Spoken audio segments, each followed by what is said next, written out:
everybody. How's it going? Yeah, what is this now? Episode 8. Eighth Yeah, grade?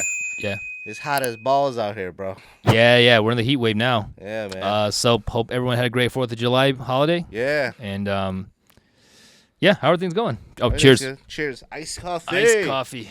Iced coffee to stay awake and make sure we make it through this heat wave okay. Yeah, it's like into the 90s and 100s nowadays, man. Gotta be careful. Make sure you it's hydrate crazy. and everything.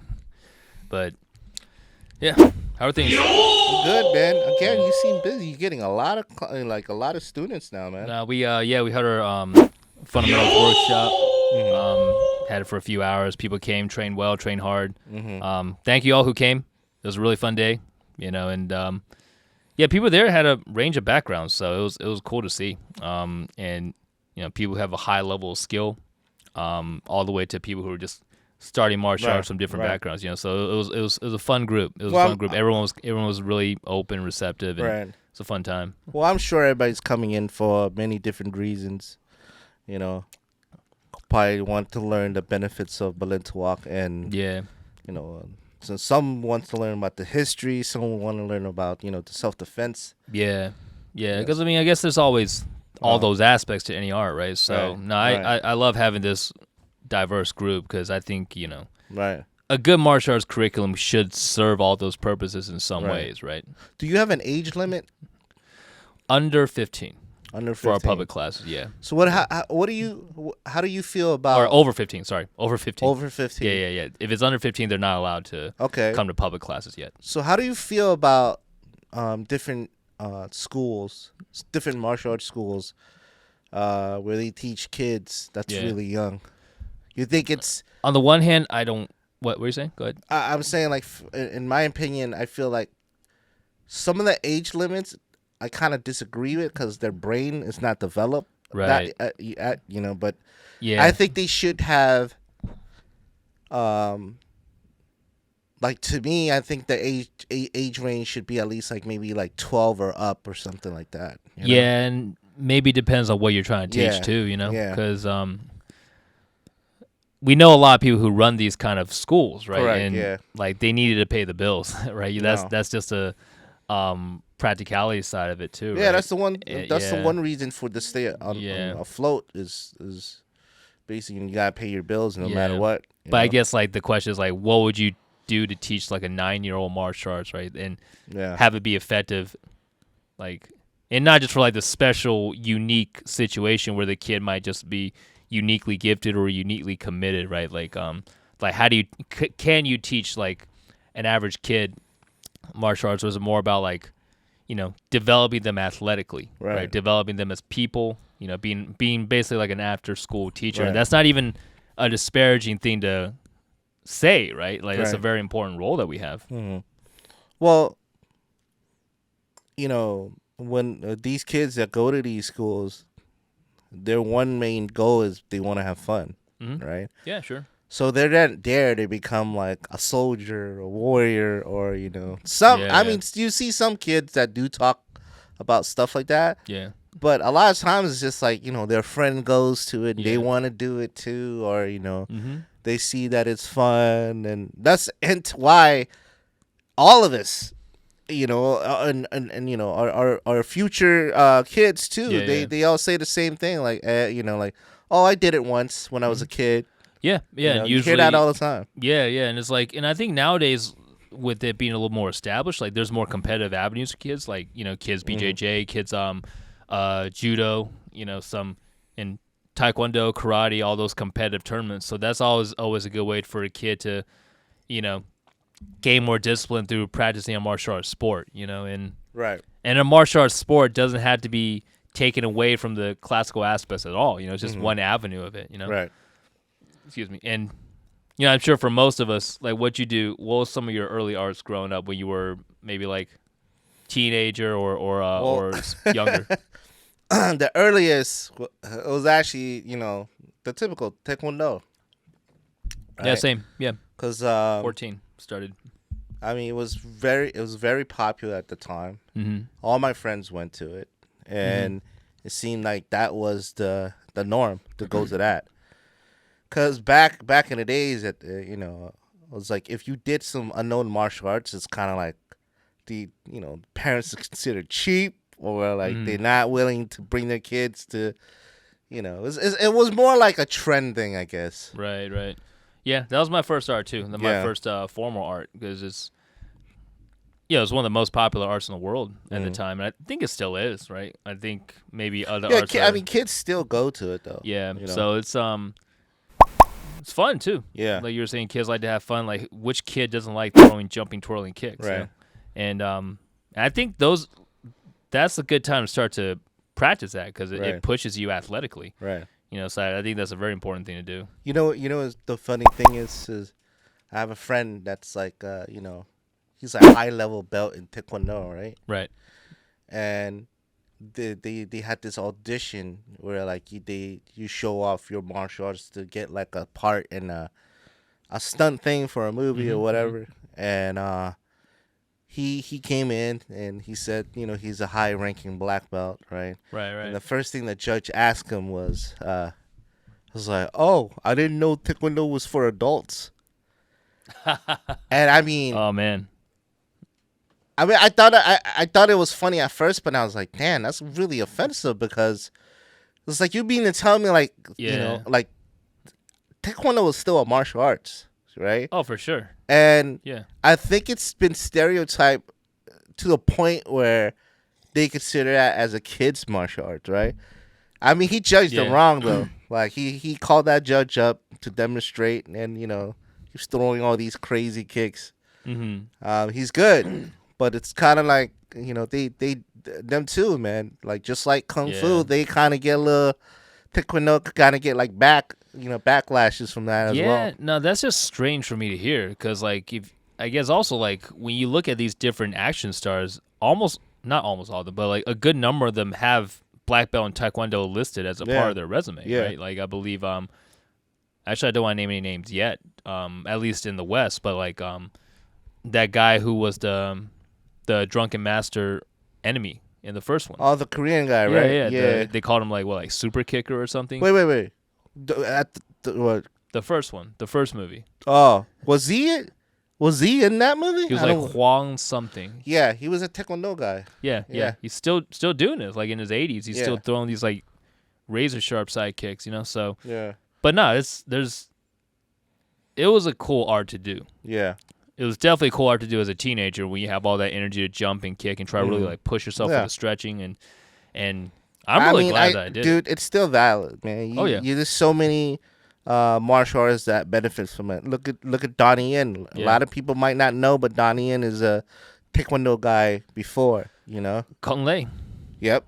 Kung Lei had he did Sanso, but he also had like the kicking has similarities to Taekwondo as well, and also just different athletes. Athletes in different combat sports. And I guess also I grew up watching a lot of those video clips, like Taekwondo fighter versus karate fighter, Taekwondo fighter versus kickboxer, and the Taekwondo guys gave as good as they took. So it's they didn't win every match, but they were definitely getting good wins, good knockouts, and they were displaying their Taekwondo when they were doing it. Right. So that was really inspiring as a kid. Because like, who doesn't want to be able to do a flashy technique effectively? Right. When you're 15. So, do you know the history behind Taekwondo, where it originated comes from?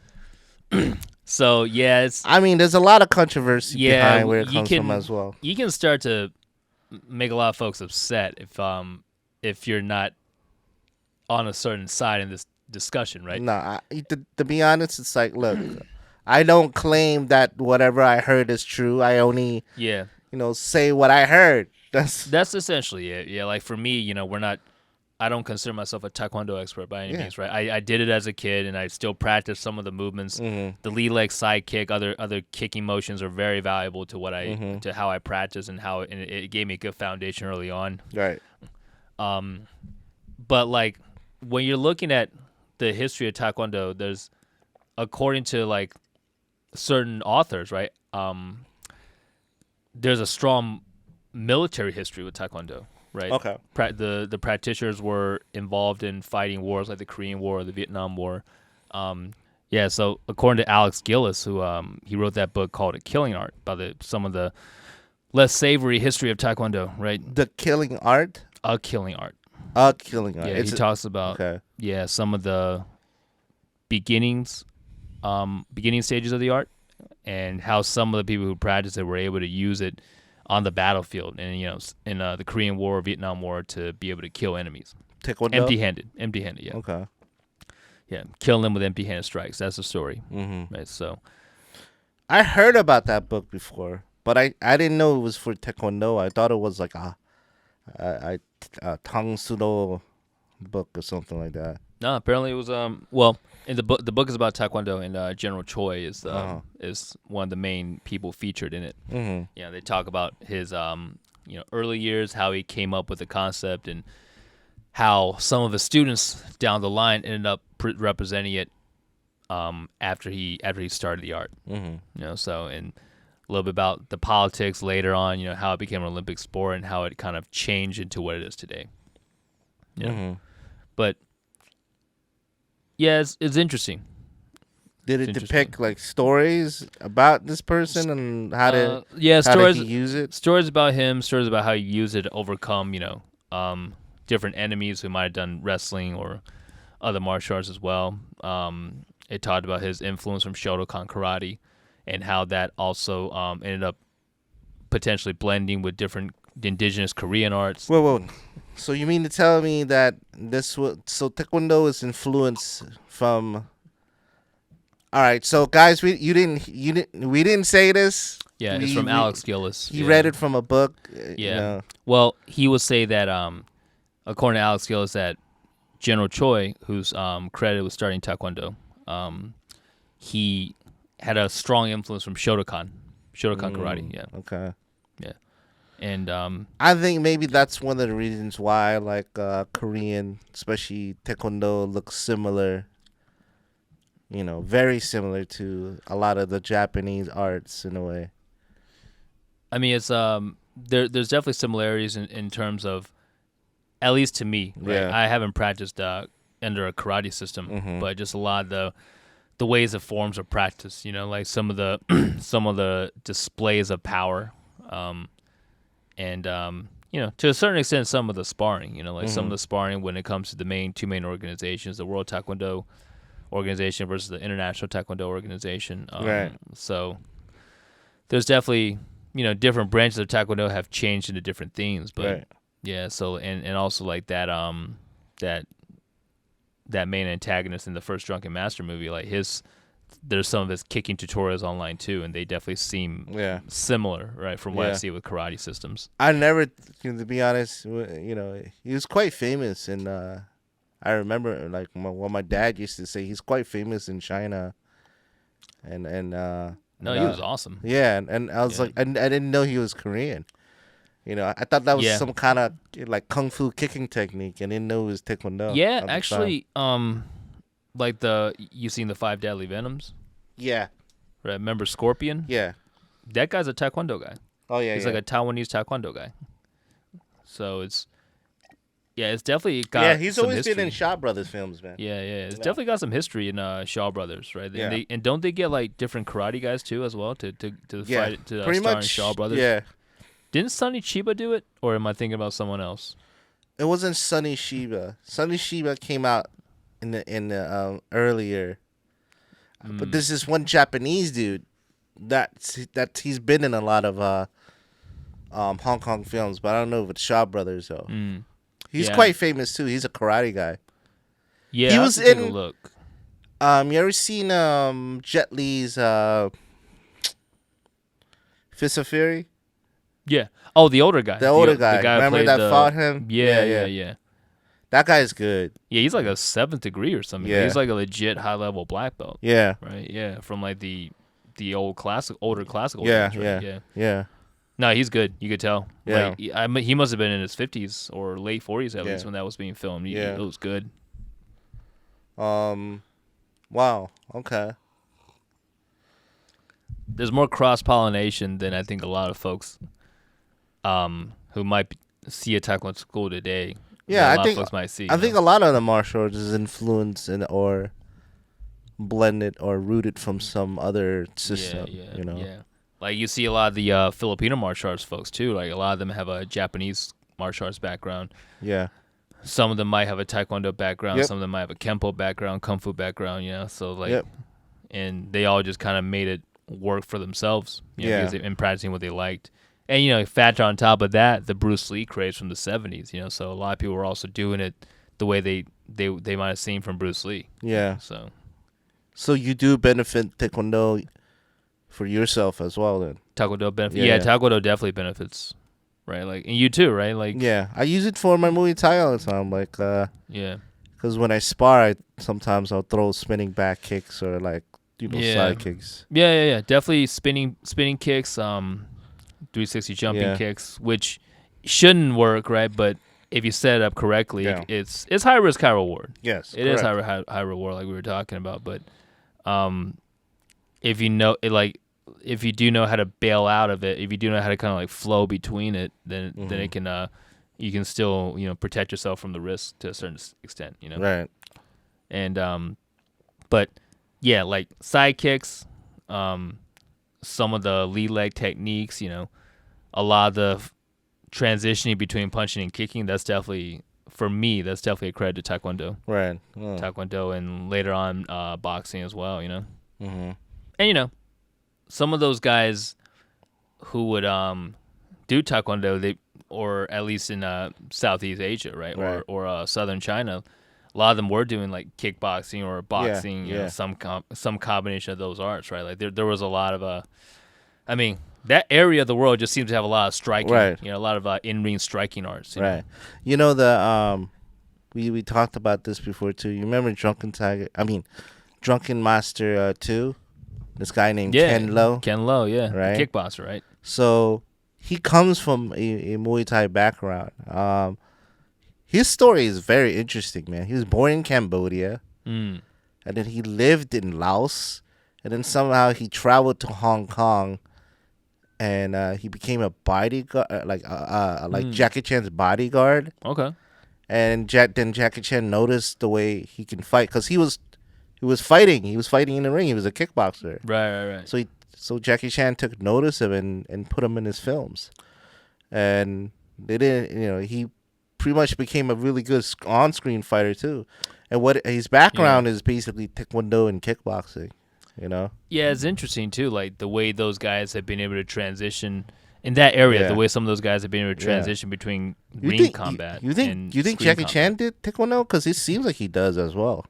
Maybe he trained with people who did it, because like you're talking about a guy who's just so gifted physically, and also, the training that they made him do in the Peking Opera growing up, his body was probably able to do almost any sort of movement, right. All that stretching, all that acrobatic stuff that they did, So I wouldn't be surprised if he picked things up. He did film a movie with the first time too with that Taekwondo high level Taekwondo guy, so I wouldn't be surprised at all if they exchanged ideas. The movie the first Drunken Master. That too, yeah. But the first Drunken Master. Yeah. That same dude. Yeah, okay. Yeah. But yeah, who am I, and getting to film a fight scene with Benny the Jet. Oh wow, yeah, that's the best fight scene I've ever seen. Yeah, I haven't seen that movie. I've just seen that scene. So really, you have to watch it, man. It's amazing, man. Yeah, but those early Jackie Chan movies, man. Well, those not even that early, like those 80s and 90s Jackie Chan movies. That was something. I don't know. I don't think we'll ever see that again. To be honest, I don't think we will. No, that's the time, man. Yeah, that combination of performance and classical traditional martial arts, right? Because that was as it was starting to become more of his own signature, right? But there was still guys left from like that Shaw Brothers time period, right? Yeah. So let me ask you this then: like, what do you think of Taekwondo now? These days, do you think it's still a good benefit to do? If he can find a school that could, and I don't know what schools are out there like now, but right? Yeah, I don't know. If he can find a school that train you to throw strong kicks with minimal telegraph while in transitional movement, I think is worth exploring, right? If someone's probably younger, or just more athletically inclined, because for a lot of people, doing Taekwondo is a big injury risk. Yeah. Too, it's like you're doing primarily kicks. Like even our system, and we focus more on punches. We were probably about 70% kicks, right? As you get towards different systems, they might be 90 to 95% kicks, right? Yeah. All that could have a wear on your lower body, right? So it's like you do have to be a little careful over starting. Like if you're starting Taekwondo as an adult, hopefully you already have a kicking background, or hopefully you have good mobility and flexibility already, and you just gotta be wary of your joints, man. But yeah, that is true though. Yeah.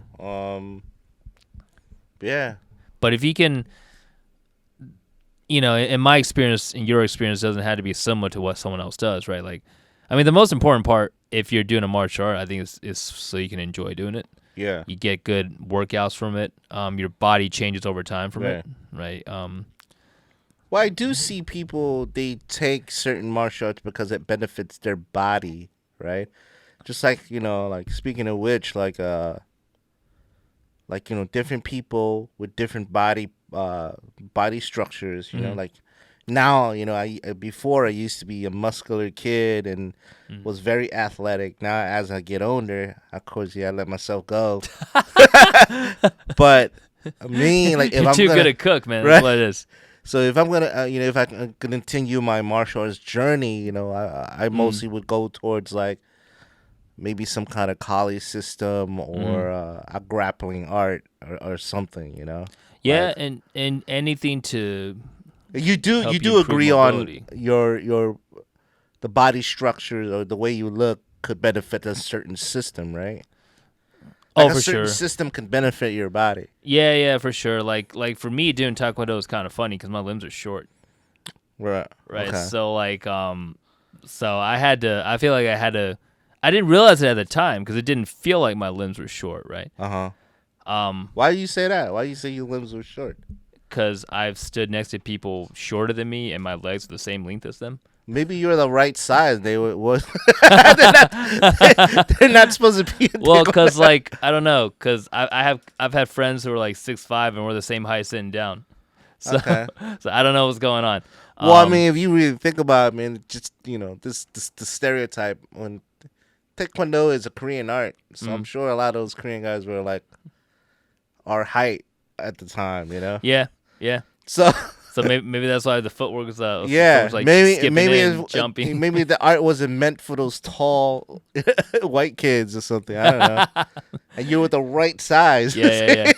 Maybe that's why in some ways it did work, But yeah, it's just interesting to think about just like how it has helped me.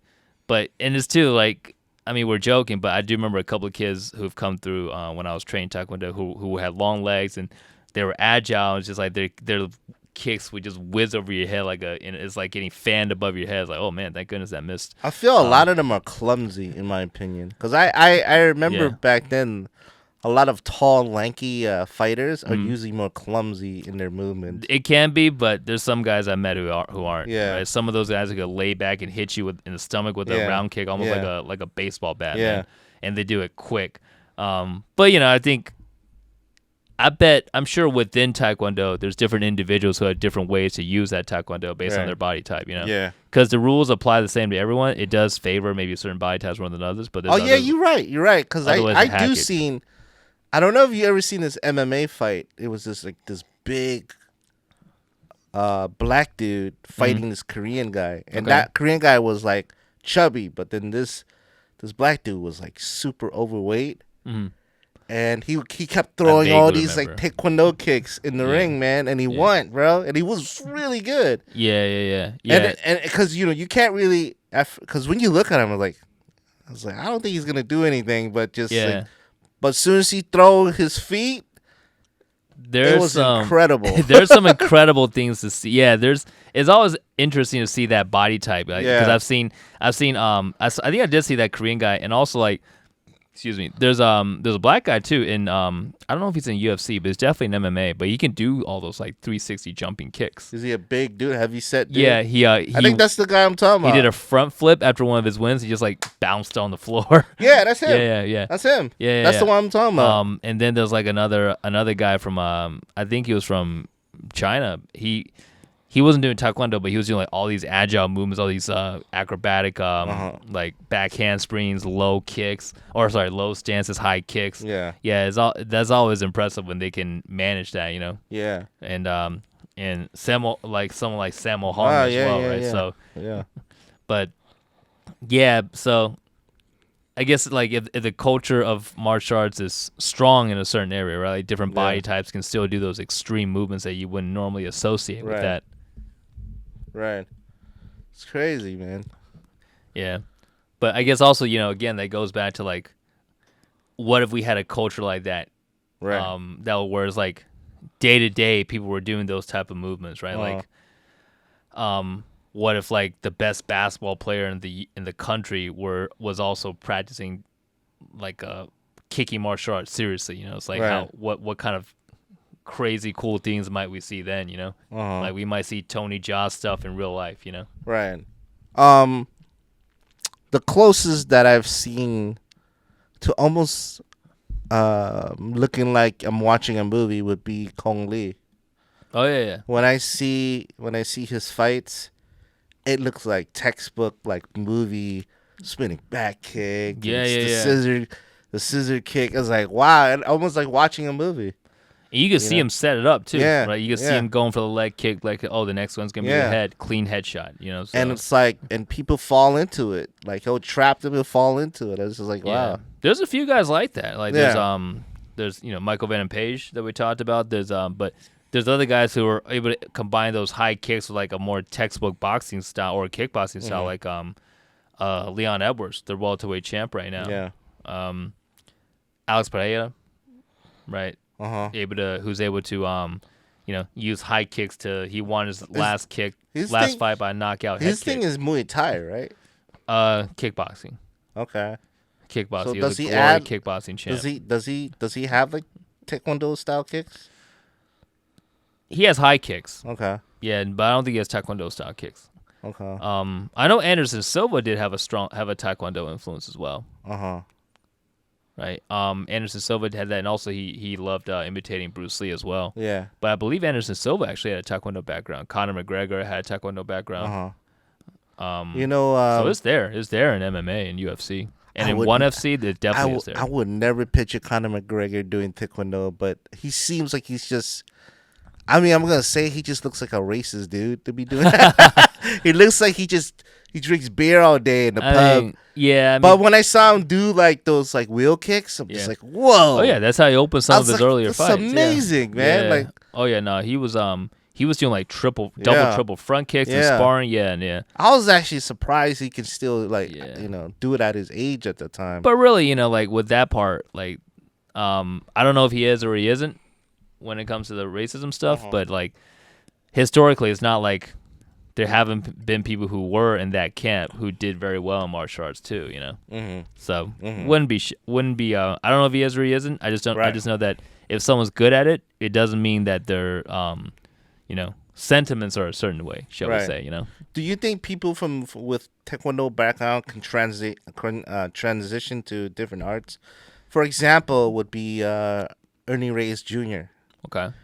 I mean, people probably only know him as the you know the movie guy, right? Yeah.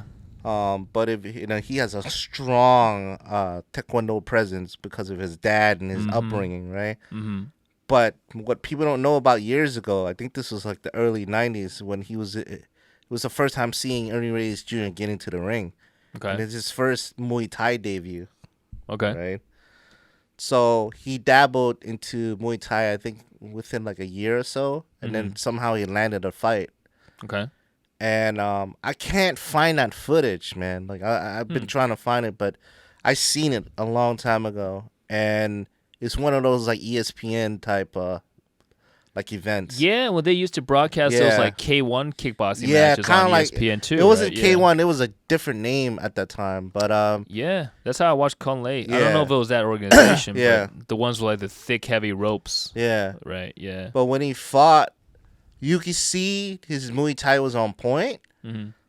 But you see a lot of Taekwondo elements, like the spinning back kick, the 360. You know, it's like it's all there. Yeah. No, those techniques are all valid, man. Because I remember watching a lot of those like in like the 90s and the 2000s, like a lot of those matches were between Taekwondo guys and karate guys, or Taekwondo guys and kickboxers, right? And the Taekwondo guys gave as good as they got, Right. And it got made fun of a lot even back then. It's like, oh, high kicks don't work. I'm like, you sure, man? He just got a knockout with a spinning back kick, I think it's again like what we just talked about. Taekwondo kicks, especially those fancy kicks, it's high risk, high reward, man.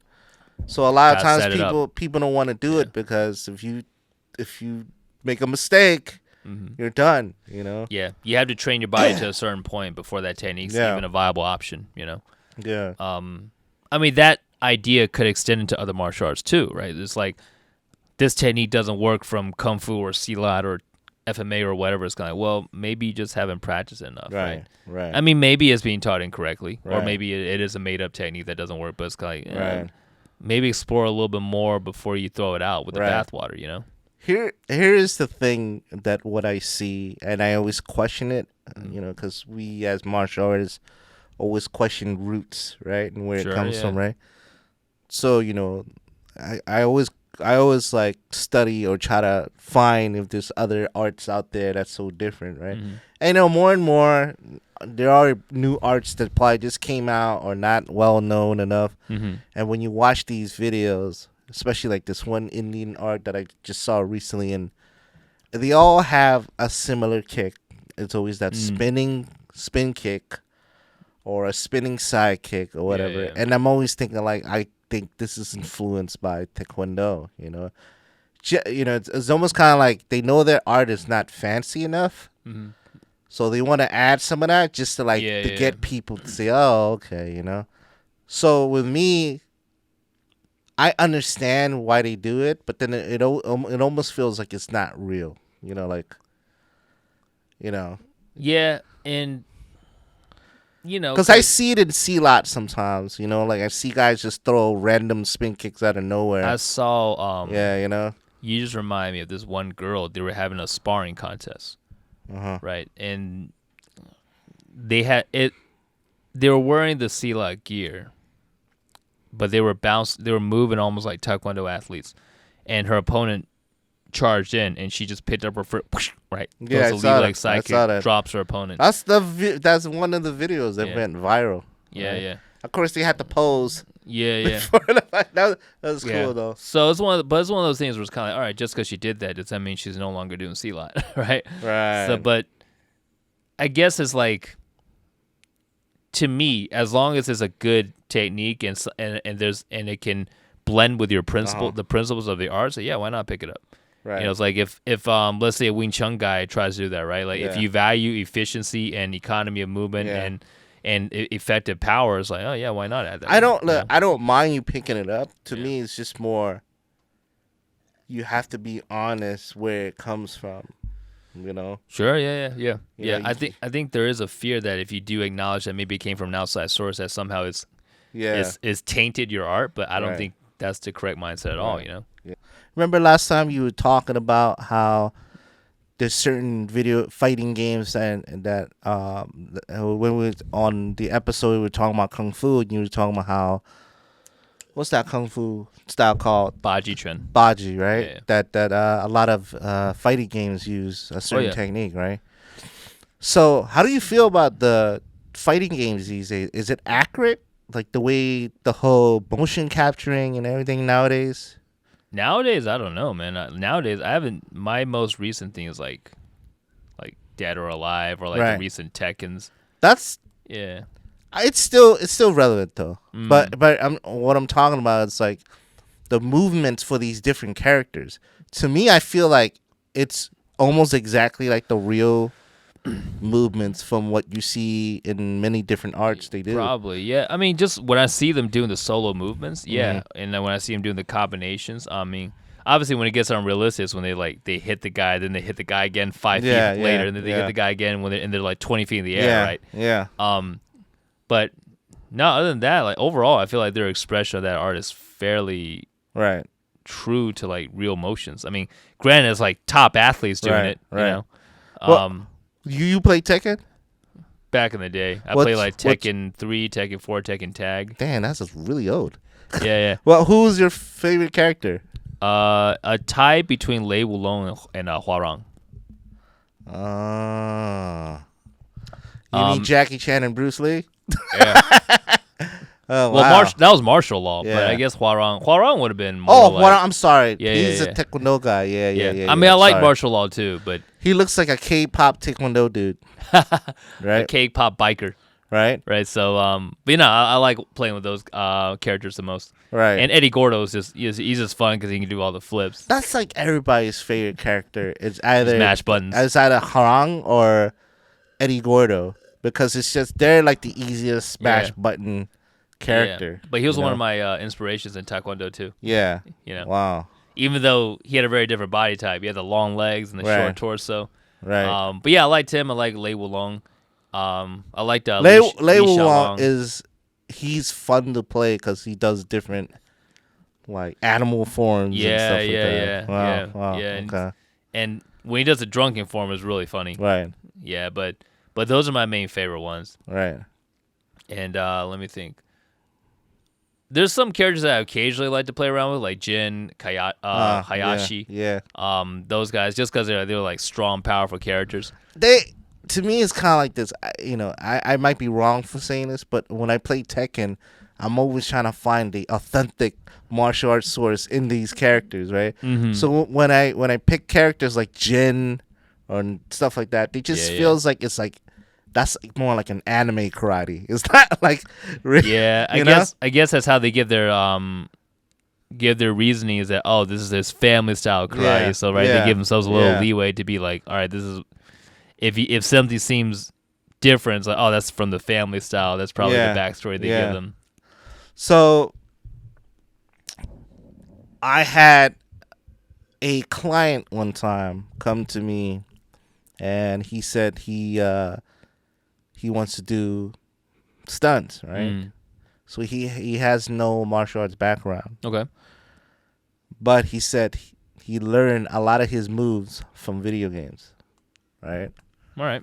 So, of course, when I tell him, show me, let me see what you got, I have to see what they're capable of before doing a fight scene. And the first thing he did was the Bruce Lee thing, right?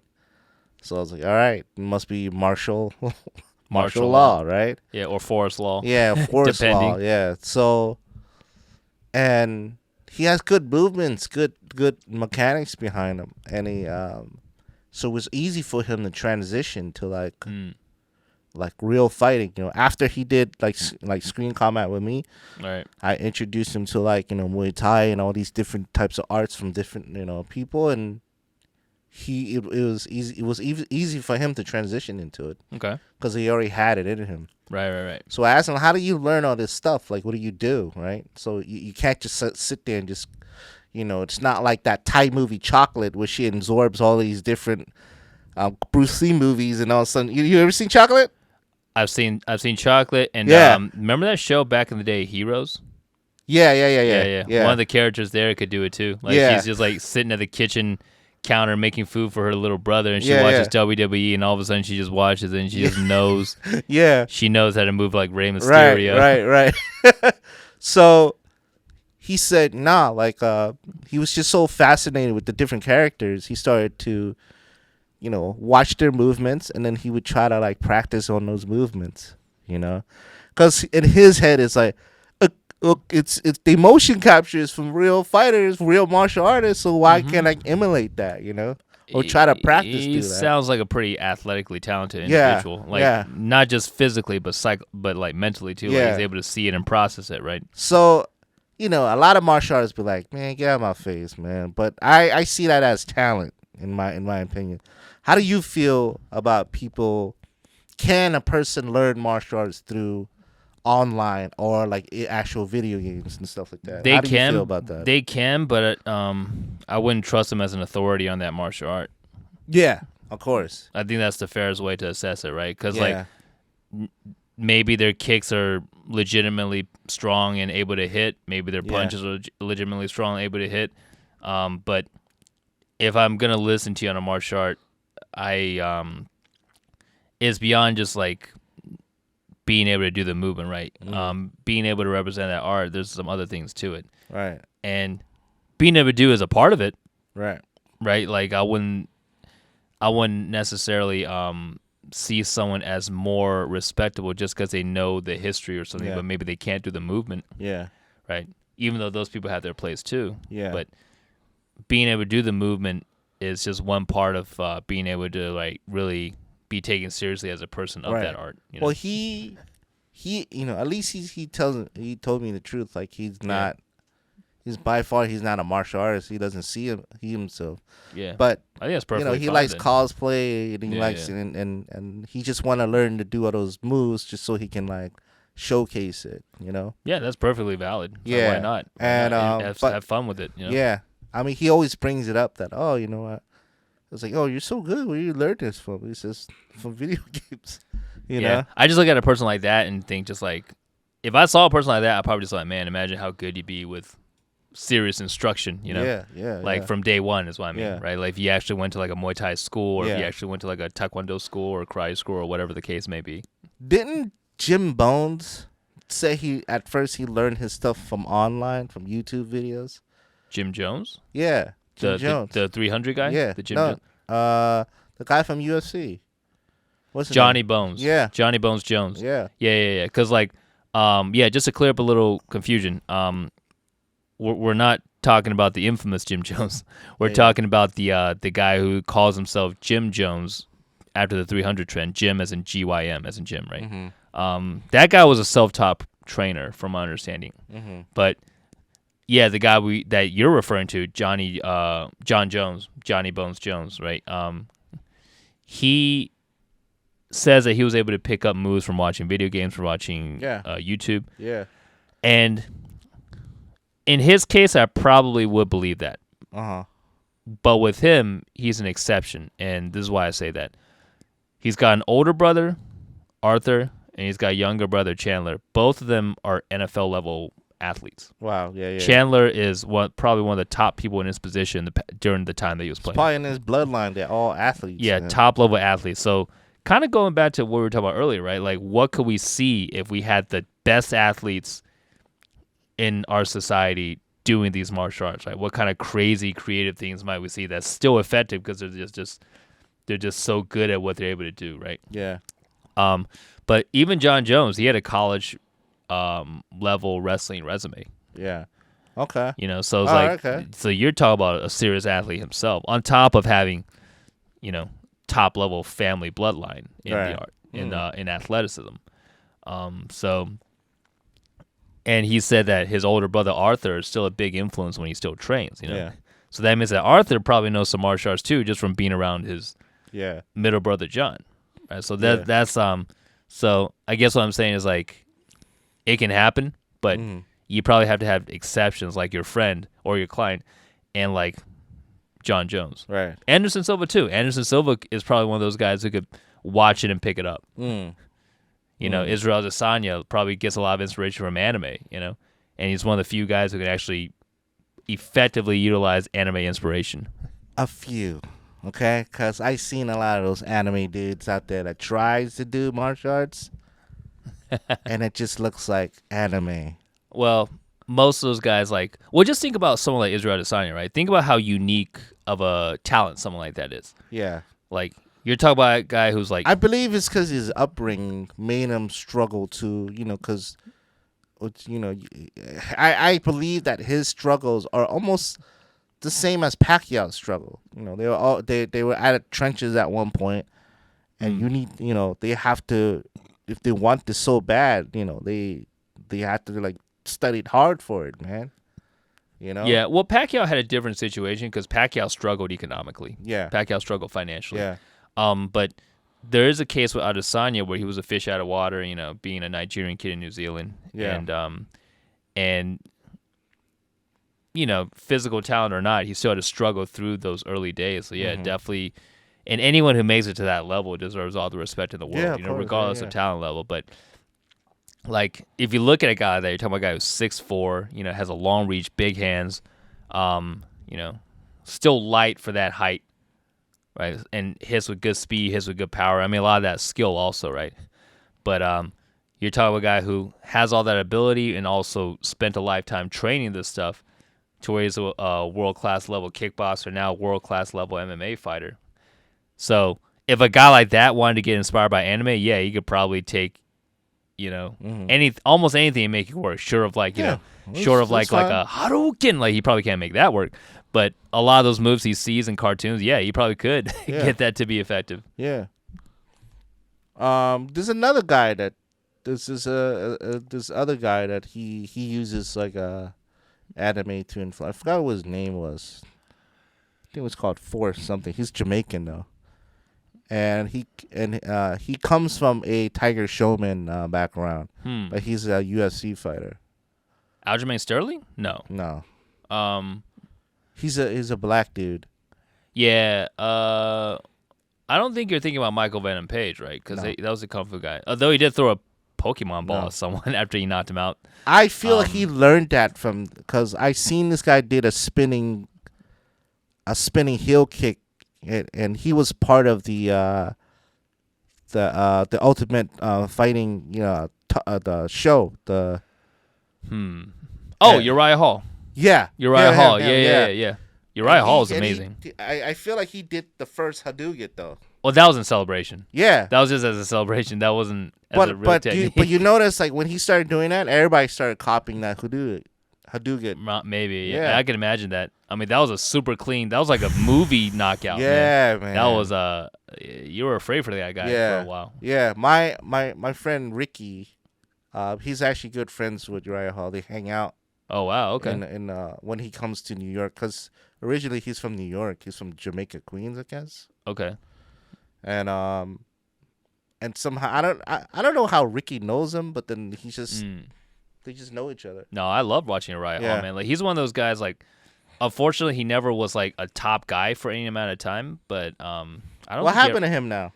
I don't know where he is now. I don't remember if he ever won a belt. He was kind of like in that conversation of belt contention, but yeah, he just somehow never made it through. He's just so entertaining to watch. He seemed like he could knock out anybody. Yeah. Right? He's one of those guys, like, if he catches someone clean, he can knock him out. But I don't think he ever won a belt. I think he got I think every time he's come close, he's lost. Oh, wow. Right, yeah. So it's just too bad.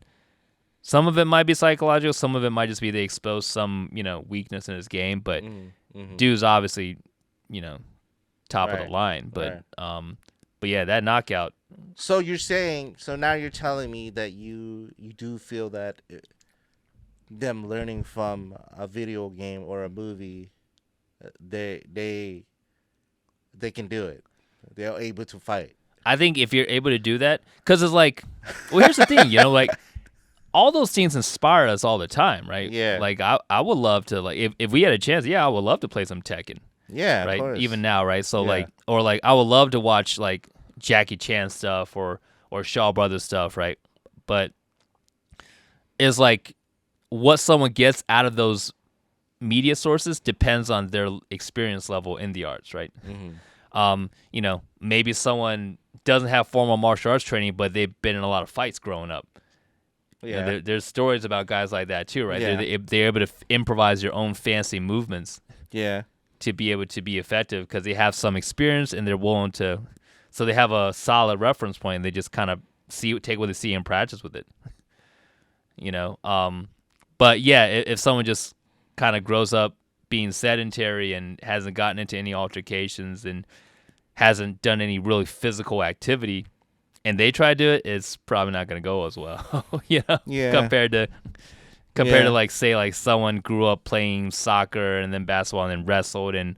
got into fights, and then they do it. Then it might be a different story. I remember in high school, there was this Taekwondo kid that basically, he was a black belt, right? I think he was like a second or third degree black belt Taekwondo, and his dad like owned the school, right? And so he's always like, I could defeat anybody. He always had that type of attitude. But then there was just like this Cambodian kid, like young, short Cambodian kid. I think he's in the gang at that time, He's been in so many fights, doesn't do any martial arts. He had a problem with that Korean kid, right? And they fought, and that Cambodian kid knocked him out clean. Not surprising, yeah. And it made his rep and then he didn't understand what just happened. He's like, why why did this kid that doesn't do any martial arts knock me out? And I've been studying Taekwondo since I was a kid, right? Yeah. And so it kind of opened up his eyes a little bit what happened, and then from that day on, he just changed his basically his martial. He started doing MMA and jiu-jitsu after that. But it's kind of like sometimes like I think it's just maybe it's just the fighting and training is kind of probably different, I guess, like the way it is. Yeah, because I mean maybe that Taekwondo he was doing was training for sports. I don't know, but as soon as I saw that fight, as soon as it happened, he was trying to set up for like a regular round kick. Mm-hmm. That Kimberly kick just throw a high sloppy like jab and it knocked him out. I couldn't believe it. But he's probably knocked guys out with that jab before. Yeah. That's probably experience there too, right? Yeah. So that's what I'm saying. Maybe because of him being in a lot of street fight. But here's the thing too, though. Yeah. A lot of street fighters also think that they're better than a regular martial artist as well too. And I've seen it played out worse too when he come in and challenge a real martial artist as well. What do you think are the main differences between those two settings, like a fight in the street versus a fight in a dojo? Assuming that, what are your thoughts on that? A lot of times street fighters, they have no rules, so they can use whatever they need. So they benefit from that, right? Right. Nothing's limited, right? Okay.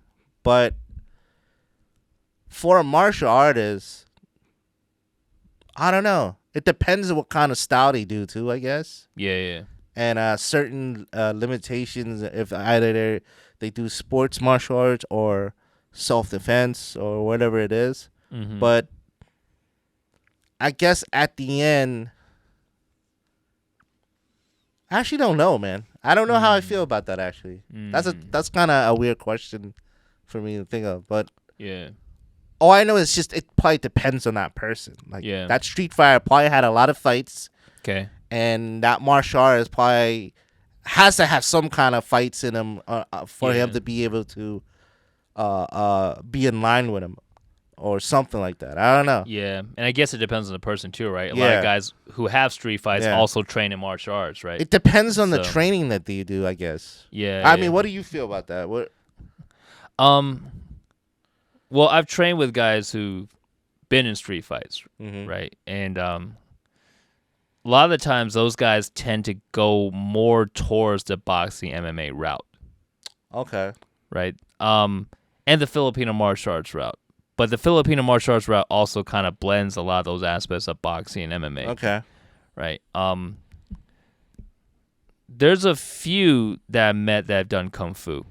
Okay. Right, but usually with the Kung Fu is more like the harder clashing style of Kung Fu. Yeah. Right, you're doing arm pounding. You're doing more of the giving and taking hits. Right, getting ready to take and give impact. Right. So I think it's more like it goes back to what I think one of my teachers said before as well. Right, it doesn't matter what you do; it's more of how you do it. Right. Pause. And but it's more like. It's more like you can do the same movement, right? Like a Tai Chi movement, right? This opening posture, right? Right? Opening posture is like, what's your intent behind this posture, right? How are you training this movement, right? It's kind of like Miyagi and Daniel-san, right? It's like, show me paint the fence, right? I mean, in the meantime, he's just doing this the whole day, right? Yeah. It's just more like, what is your intent when you're practicing that movement? Right. Right. It's like, are you doing it with that type of setting, right? To different degrees. I'm not sure if I'm still making sense with that, right? No, I mean, I'm trying to understand it and see it myself, but no, like, I don't know what to say about that, actually. I don't know Street Fighter and real martial arts. I don't know. Yeah, and I guess it's also like, I'm sure there's different types of street fighting too, right? I think it really just depends on the person if you really narrowed it down, man. Yeah. It has to have some kind of training, like, because that's that's a common question that you get. That you get faced with, right? Like especially if you do an art that's known, that has a reputation for street effectiveness, right? Like, dude, I seen both sides, man. I seen street fighters knock out martial artists. I seen martial artists knock out street fighters. You know, it's like I can't really. Yeah. It's gotta be the person, man. You know, it's gotta be the person. It's gotta be how you train. You know, there are certain things that will benefit you in either one, right? If you train to hit strongly, to hit accurately, to hit without telegraph, to hit in a way that's not gonna be too difficult to utilize. Yeah. Excuse me.